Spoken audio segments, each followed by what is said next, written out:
This is how you are going to do a titration. So a typical problem is going to look like this, and we'll follow the steps that we outlined in your notes. Step number 1 is to write the equation and balance the reaction. So we have barium hydroxide, and that is going to react with the nitric acid. Okay.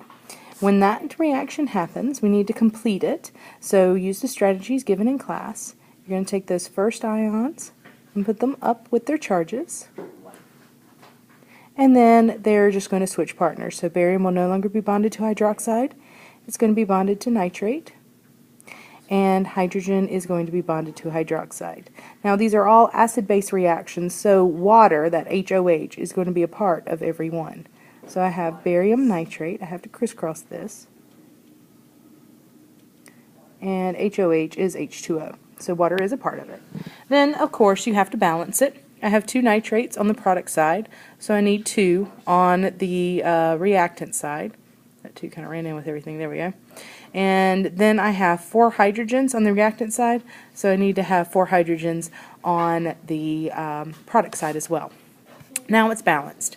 The next step is I want to take the information out of the problem.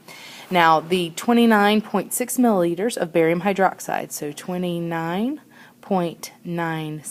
milliliters, and then I require 16.08 of a 2.303 molar solution of nitric acid. So I use 16.08 milliliters of this and its molarity, so this must be our known solution because I know its concentration.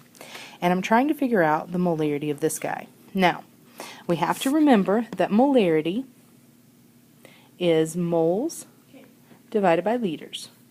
All right, and we're working with that concept a lot in this one. Now, since we're dealing with molarity, our volume has to be in liters. And here, in this problem, they're given to us all in milliliters. So we're going to have to change the units. So you want to move it 3 places over. So it's going to be 0.02996, and then I move the other one, the nitric acid volume, move it over 3 places, and now I have my liters. And there's my decimal point there. All right. Whatever you have the molarity in liters of, and for this one it is nitric acid. So because I have its molarity here and liters here, I'm going to find the moles of this substance. So I take, to find moles, I use this molarity equation that I have down here in the corner. Moles are equal to molarity times liters, just like in the last chapter. And in this case,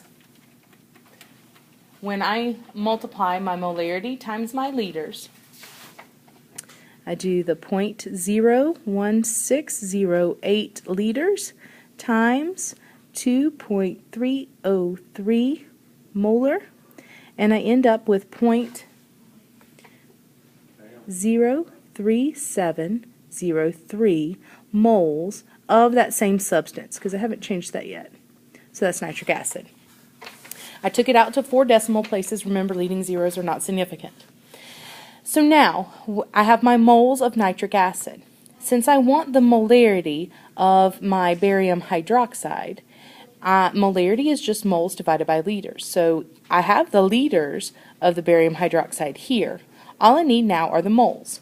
I'm going to get that from what I just calculated, the moles of nitric acid. So 0.03703 moles HNO3, and then I am going to use mole ratio to go from moles of HNO3 to that barium hydroxide. So moles of HNO3 and moles of barium hydroxide. Fill it in with the coefficients. It's 2 and 1. And so what I'm going to end up with now is, I ran out of room, so I'm going to start over here, 0.01852. Still maintaining that same number of sig figs. But that's my moles of barium hydroxide. And remember, all I want is its molarity. So I take those moles and divide them by the liters of barium hydroxide, this guy right here, that we haven't used yet. 996 liters. And when I do that, I end up with 0.6180 moles per liter, which is molarity. That is the concentration of my barium hydroxide.